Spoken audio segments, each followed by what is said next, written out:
पिछले साल मई में जो वाकयात पेश आए थे, उन वाकयात के बाद और फिर तनाव बढ़ता गया, फिर जून के अंदर और लड़ाई हो गई, फिर होते होते पहली दफ़ा जो है वो ये है कि आज राजनाथ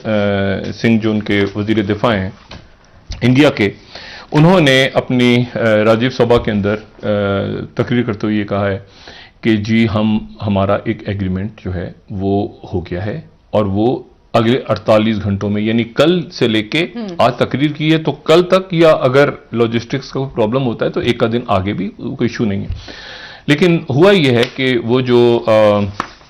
जो सबसे ज्यादा आप समझें कि जो जहां कशीदगी थी, जहां पे वैसे तो कई जगहों पे,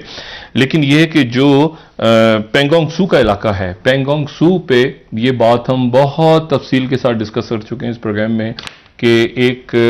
एक इसका जो है वो शुमाली इसका किनारा है, झील है ये, एक इसका शुमाली किनारा है और एक इसका जनूबी किनारा है। और लेकिन असल में वो शुमाली और जनूबी नहीं है, अगर आप उनको हकीकतन देखें तो वो कुछ मशरकी और मगरबी हैं, लेकिन बहरहाल नॉर्थ और साउथ कहलाता है। तो खबर यह है जो आज राजनाथ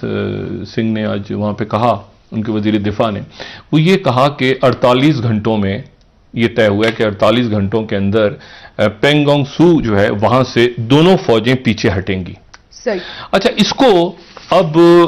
उनकी इस स्पीच को ministry of national defence of people's republic of China, उनके जो डिफेंस के स्पोक्स पर्सन है मिनिस्ट्री ऑफ डिफेंस के चाइना से, वो इसको इस तरह कंफर्म कर रहे हैं, China and India start synchronise this engagement of front line troops. ठीक है, ये चाइना की तरफ से ऐलान हुआ और फिर उसके बाद उन्होंने उनके ग्लोबल टाइम्स ने इसको इस तरह से किया कि China India armies disengage breakthrough in returning to piece.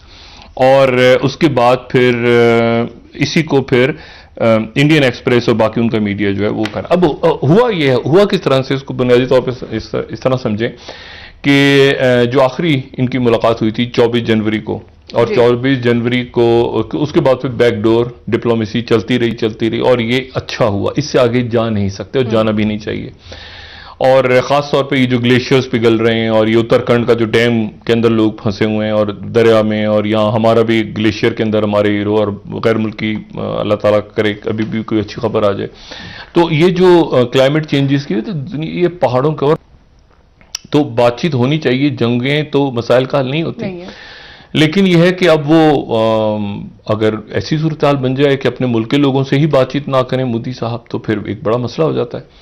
तो वहां पर अब चाइना जो है वो ये तय हुआ है कि पेंगोंग सू की जो झील है उसको जो पहाड़ हैं उनकी, मैं हमेशा कहता हूँ दिखाता हूँ, उनके 8 फिंगर्स हैं, ऐसे करके पहाड़ बना हुआ है।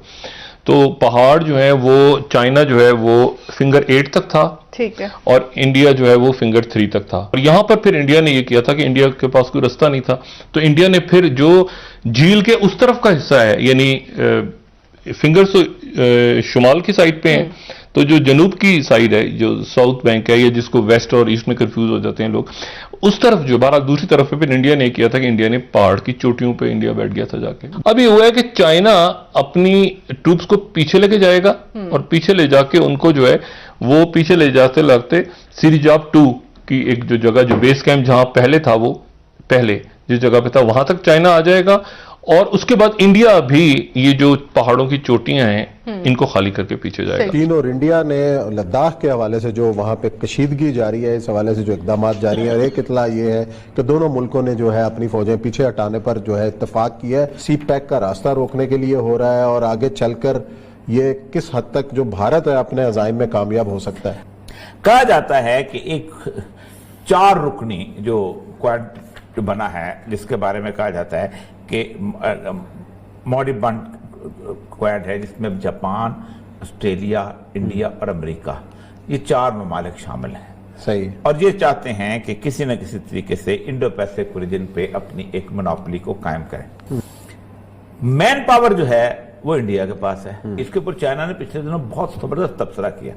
उसने कहा कि इंडिया जो है इस वक्त दुनिया में सबसे ज्यादा असला खरीदने वाला मुल्क बन गया है।